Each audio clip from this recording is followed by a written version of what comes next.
Sortir de la guerre, donc le 8 mai 1945, donc après les horreurs générées par les régimes fascistes, notamment le génocide des Juifs par les nazis, s'ouvre une période en fait de recomposition. D'une part, l'instauration de l'État-providence au sein des pays capitalistes occidentaux, la constitution du bloc soviétique à l'est de l'Europe sous la botte de Staline, et des aspirations en 1945 précisément considérables parmi la classe ouvrière, où les idées progressistes, l'importance des partis communistes n'ont jamais peut-être été aussi forts dans le siècle. Donc ma question est en fait très simple. Qu'est-ce qui se joue à ce moment-là? Est-ce qu'il y a des occasions manquées? Est-ce qu'il y a quel type de recomposition se met en place? Alors c'est un grand débat. La première chose, peut-être, toujours j'aime bien partir de la littérature. Je crois que Stalingrad est déjà finalement un résumé des problèmes que pose la restauration d'un certain ordre capitaliste négocié, ou de cette espèce de pacte, que résume le pacte de Yalta ou les pactes de Yalta et Potsdam de partage du monde de l'après-guerre. Le livre de Vassili Grossman, Vie et destin, montre bien comment dans Stalingrad, dans la bataille de Stalingrad, se manifestait une vitalité possible de la société soviétique, y compris l'espoir d'ailleurs chez des gens qui n'étaient pas forcément des oppositionnels mais critiques, que l'initiative qu'on leur avait demandée dans la guerre contre l'occupation allemande allait déboucher aussi sur, peut-être ils n'avaient pas les idées claires, mais sur une forme de société plus ouverte, plus démocratique, etc. Et il y a cette phrase terrible dans le livre de Grossman, si je me souviens bien, qui est de dire, mais ils avaient sous-estimé quelque chose, c'est qu'on ne demande pas de compte aux vainqueurs.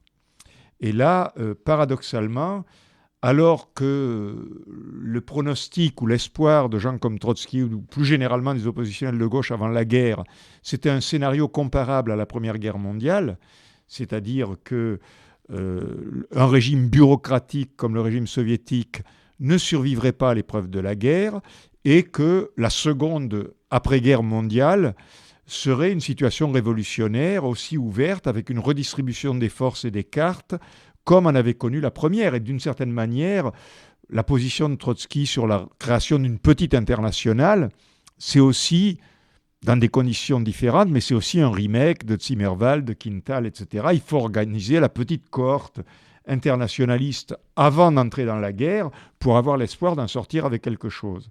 Et pour faire face aux occasions qui ne manqueront pas de se produire.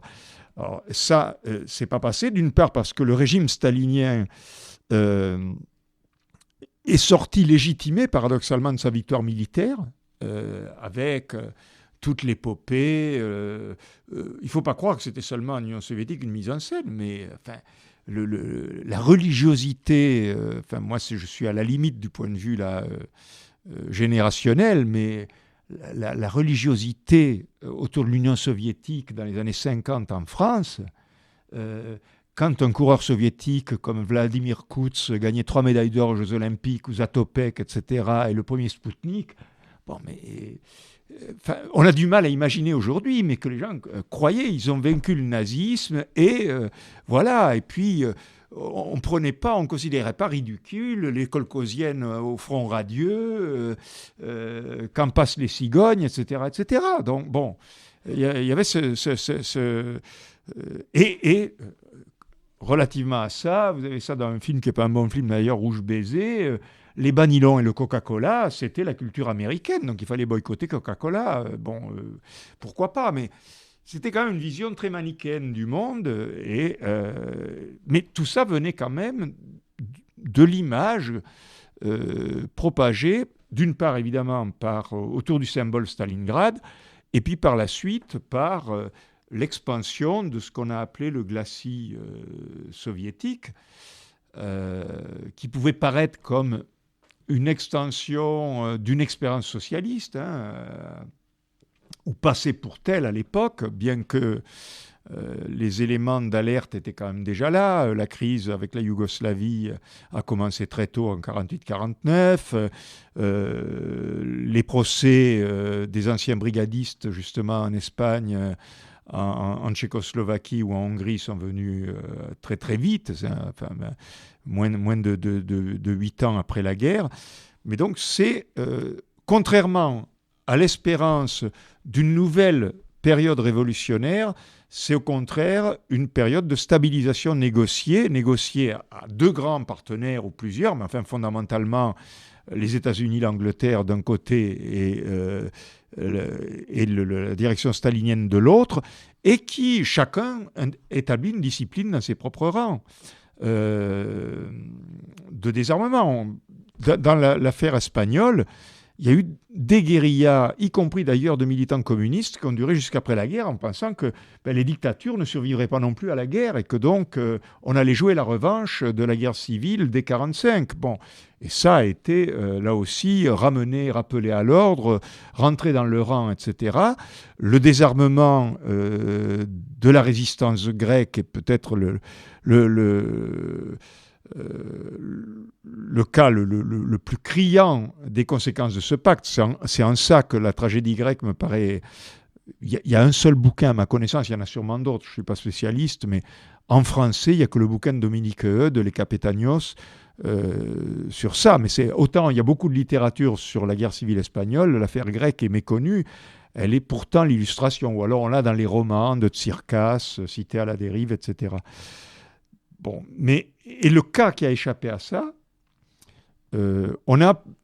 par exemple, on a une opposition entre les accords de Varkitza, qui sont les accords de désarmement de la résistance grecque, et les accords de Chongqing en Chine, qui étaient censés être l'équivalent, mais où là, Mao Tse-tung, si on lit, après quoi qu'on en pense par la suite, mais dit non, mais les armes du peuple sont les armes du peuple, on ne les rend pas, etc., et qui essaie de louvoyer entre la diplomatie soviétique de l'époque, les intérêts diplomatiques de l'Union soviétique, et la logique quand même. Ils avaient, eux, fait l'expérience d'un compromis en 1927, et ils avaient payé cher le prix. Donc l'idée, c'est une idée de survie. On ne recommence pas, là encore, à s'offrir finalement à un véritable massacre. Et du coup, il y a une logique propre qui est en partie militaire, qui n'a pas forcément un projet social mirobolant, mais qui fait que la révolution chinoise ne passe pas à la trappe. Bon, et puis c'est la Chine, il y a aussi un effet d'échelle là-dedans. Donc, alors le problème, c'est que du côté des révolutionnaires, pour rester au niveau européen et un peu plus largement, ils ont vécu la guerre, je crois, peut-être on projette après coup, dans l'attente justement d'un scénario aussi turbulent que les années 18-23 au sortir de la guerre. Et ce n'est pas du tout ce qui se passe.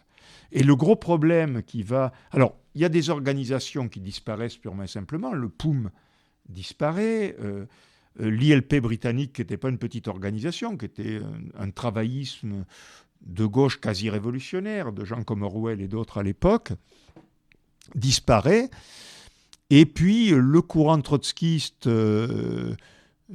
survit, mais éclate. Survit et éclate d'abord sur l'interprétation, justement. Certains pensent que la remise en route d'une économie capitaliste, c'est un épisode, mais que c'est un intermède, et que, en fait, la guerre n'est pas finie. On va à court terme vers une nouvelle guerre mondiale, et éventuellement une guerre mondiale directement entre l'Union soviétique et les États-Unis. D'autres pensent que c'est un rétablissement durable et que donc il faut se préparer à une traversée du désert, mais toutes les fractures entre tel et tel courant ou l'apparition d'un groupe comme Socialisme ou Barbarie, qui à l'époque est anodin. Aujourd'hui, a posteriori, on pense que des gens comme Castoriadis, comme Lyotard, etc., ont apporté quelque chose, et c'est juste. Mais l'interrogation qui finalement traversait tout le monde, c'était de comprendre pourquoi et la possibilité de la survie du régime bureaucratique en URSS. C'est ce qui finalement fait la différence entre David Rousset, entre Castoriadis, entre d'autres courants de l'international qui continuent sur l'idée c'est un État ouvrier dégénérer, mais pourquoi la dégénérescence dure aussi longtemps, pourquoi elle peut même s'étendre à des régimes comme ceux d'Europe de l'Est, et puis c'est des défaites, parce que d'une certaine manière, cette consolidation du camp, aux deux sens du terme d'ailleurs, du camp stalinien, a aussi des répercussions aussi lointaines que en Asie, en Indonésie, aux Philippines ou au Vietnam. 1945, c'est aussi la liquidation de l'opposition de gauche vietnamienne, qui n'était pas un groupuscule, mais d'un parti communiste vietnamien qui, lui non plus, pour autant, ne rentre pas dans le rang et continue sa résistance nationale. Des communistes... alors ça, c'est aussi un effet, c'est qu'il y avait toute une légitimité de l'histoire du mouvement communiste, de la Troisième Internationale, qui était portée par des personnages qu'on connaît peu. Le fondateur du Parti communiste grec, Poliopoulos, était devenu oppositionnel de gauche, a été fusillé par les Allemands. Un des fondateurs du communisme indonésien, Tan Malaka, qui avait animé des guérillas indonésiennes, a été liquidé également à ce moment-là. Donc il y a toute une génération finalement qui pouvait disputer la légitimité de l'héritage de la révolution russe, qui passe sous le rouleau compresseur, et c'est vrai aussi en Europe de l'Est ou en Tchécoslovaquie. Il y avait aussi bien sur le plan culturel un mouvement surréaliste qu'une opposition de gauche. Et tout ça a été finalement laminé par le rouleau compresseur, ce qui fait que les hypothèses sur lesquelles s'étaient constituées les oppositions de gauche dans les années 30 ont été démenties. Alors là aussi, mais est-ce que c'était fatal? Est-ce que c'était une erreur de pronostic? Moi je crois que c'est pas la politique ne fonctionne pas au pronostic. C'est pas des paris comme ça, ce que les linguistes appelleraient plutôt du performatif. C'est-à-dire que on dit ce qui serait souhaitable ou nécessaire, on essaie de faire en sorte que ça devienne réel et possible. Après, comme l'histoire n'est pas écrite d'avance, on voit ce qui se passe. Et finalement, le redémarrage économique a permis après... Mais le problème, on dit les États-providence, ou l'État social, les formes de régulation keynésienne sur lesquelles a reposé le compromis social, principalement en Europe, mais sous d'autres formes également dans d'autres régions du monde. C'est pas la même chose, mais les États populistes latino-américains, la croissance du Brésil dans les années 50-60 relèvent de mécanismes redistributifs, en tout cas, en partie comparables, ou les théories de la CEPAL sur le développement pour l'Amérique latine. Ça a été possible, d'abord rendu possible parce qu'il y a eu relance, effectivement, et croissance économique, mais c'est aussi que la croissance économique a été payée par... c'est la grande peur de la bourgeoisie, c'est pas uniquement un cadeau ou parce qu'il y a eu une idée géniale de Keynes, etc. C'est qu'ils ont eu peur de tout perdre dans les années 30 et dans la guerre et au sortir de la guerre, et que le compromis est une manière, justement, de céder quelque chose pour pas tout perdre.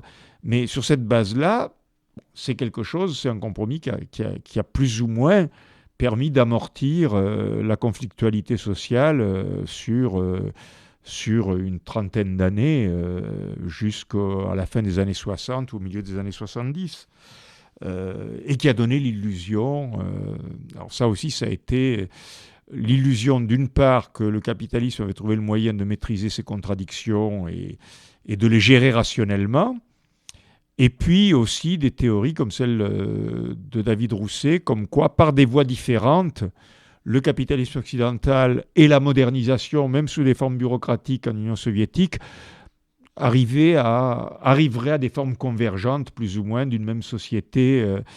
C'est la conclusion de son grand livre que personne n'a lu, qui s'appelle « La société éclatée », qui est pourtant un des livres les meilleurs sur l'Union soviétique, mais qui termine un petit peu par cette hypothèse d'une convergence des deux grands. Il faut dire que ce n'était pas le seul. À l'époque, quand c'était quand même l'époque connaissance pacifique où Mauroy et Aragon écrivaient les histoires parallèles des États-Unis et de l'Union soviétique, hein, que le Parti communiste nous vendait en promotion, par abonnement, cartonné. Tout bon militant communiste au début des années 60, même s'il n'avait que 4 bouquins, il y avait dans la bibliothèque Mauroy, Aragon, histoire parallèle de l'Union soviétique et des États-Unis. C'est tout un symbole.